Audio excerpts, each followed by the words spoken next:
What's up, YouTube? Today we're looking at a pattern a little bit more in depth.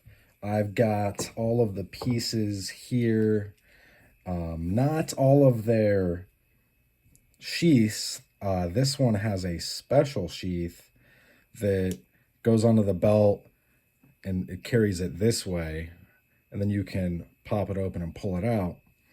But this is the Thiers, I think it's called. I don't really know. I'm sure someone will correct me. Let me zoom this in a little.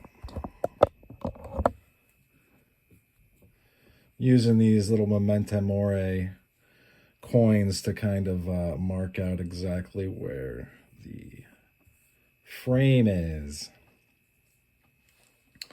Let me move this back. All right, so you can see these guys are very small. These are like the medium, and then that's would be the biggest I have. They might get even bigger than that. Who knows? But we're going to individually look at these. I think this is Arizona Desert Ironwood. These guys and this guy are in a special steel that I talk about in my past videos, but I don't remember exactly what it is. It's a step up from this, and this stuff is 12C27 Sandvik, a very nice stainless steel option. So this is you see there's some file work right here. There's some wood. There's a bolster. Glad I have that pointer, folks. I don't know where I'd be without it. This is Snakewood. More ornate stuff. These all came from the same person, these three. He watches the channel and was kind enough. Some of these I got hooked up a little bit on. Not anything crazy. There were others that he put up I didn't grab, simply because, you know, sometimes the funds are low, and I didn't want to lowball them and be disrespectful. You know, sometimes I know the knife is worth more than a super duper lowball, so I don't want to, you know, stretch the bond of knife camaraderie too far. This I got off eBay from I don't know who, and then this came from Knives of France. Maybe these four from the same person. I don't know about that. I think this one is from an unrelated person, though, who looks like they didn't know what they were doing when they sharpened. But that can happen. Mistakes can be made. You can see that although there is no back spring file work on this one, there is that. Sorry, we're going to jump back to this one. The Snakewood on this is what the GEC would call deluxe. Real nice. That's what GEC would say. The horn, very nice. This tip's a little blunt, if you ask me, but the horn is very, very nice. You can see it right there. There's the bolster.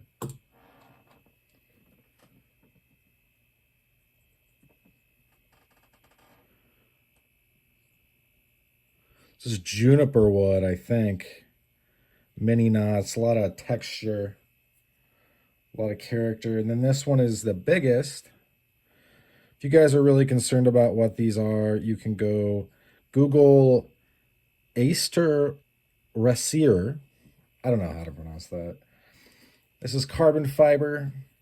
This is a step up from these guys. I think these two are the same.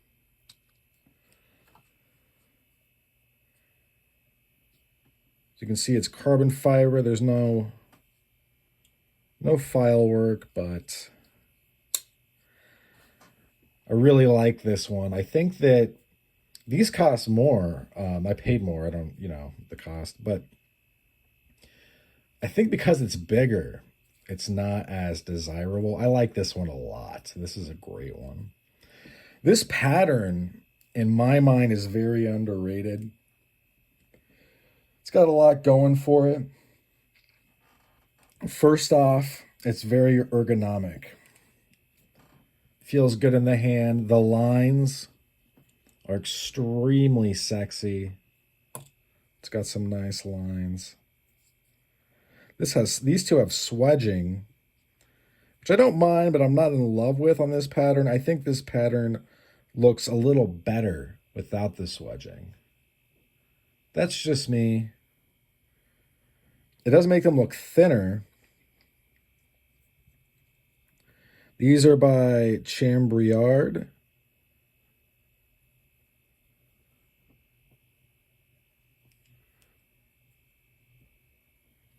These three are.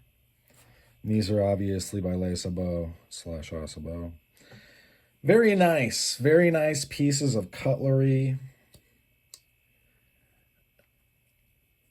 If you see these floating around and you don't have one, you'd also go to Knives of France and buy one. But if you see them floating around, I would snatch them up. I would buy one.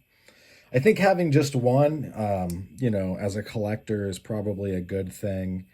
I don't know if you have to get 4 and then also get like the higher grade models, but I do think that this is a underrated pattern. I think it has a lot to offer, and the steel is good to go. Sandvik is a great stainless. It might not be, on the level of, say, it might not be like MagnaCut good.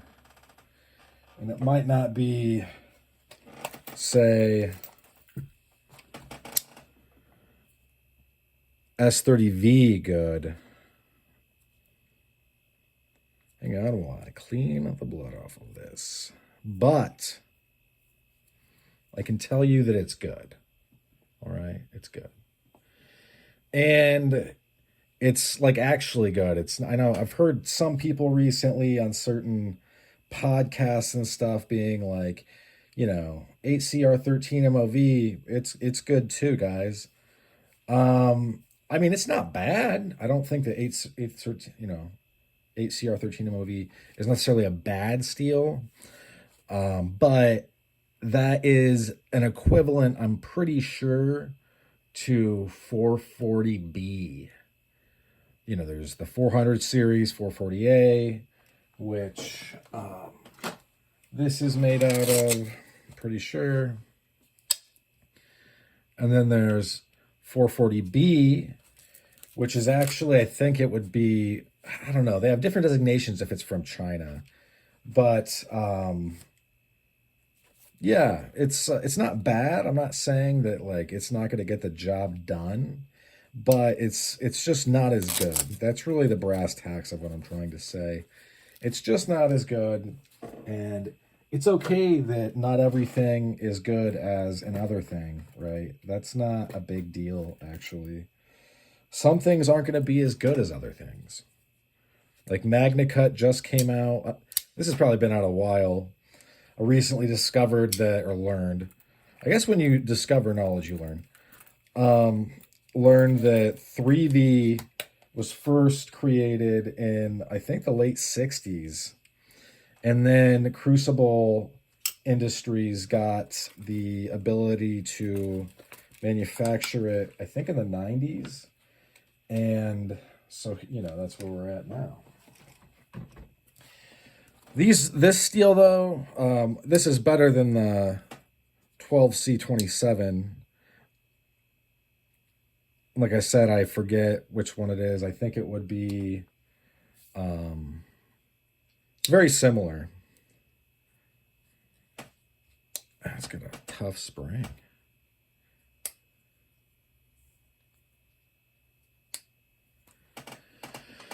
Bottom line is that these are going to get the job done for you. And you're not going to have, you're not going to come up short.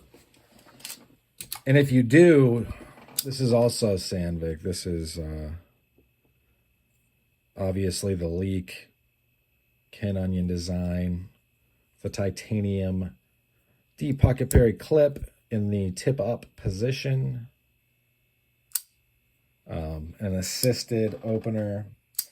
This is Sandvik. I don't know where it says it. It might not say it on there. But this one is made in America. Not to say that this stuff doesn't, I carry this a lot, doesn't, oh, there we go, oxidize sometimes. But I carry, this is like a daily carry for me. Just because it's so ubiquitous to basically anything. It's got a slight recurve to help it be a little bit more effective. If you were to carry these daily, you might have to put something on them every once in a while, but I don't think it would be that big of an issue, to be honest. And these are the kind of knives that are made to be used. Like, you're not going to feel bad using these.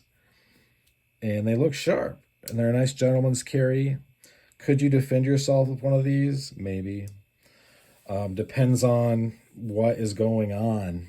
And you probably are, if you're really worried about defending yourself, then what you should be carrying, first and foremost, is mace. And then you're going to want a knife specifically made for combat. If this is really like, you're no joke, you live in Detroit and in a bad part of town and you might have to defend yourself, and the cops are like, buy a gun, we don't answer 911 at night. It's crazy, that's the way it is there.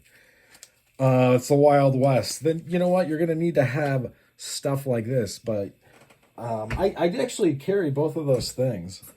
But then I'm still left with, I need to have, I can pull this out usually, but there are times I don't want to use it because it's just not, the situation doesn't call for it. I don't want to like hurt the tip or something. If I'm doing a lot of cutting, the Wharncliffe is limited sometimes, and then I'm going to want something with belly.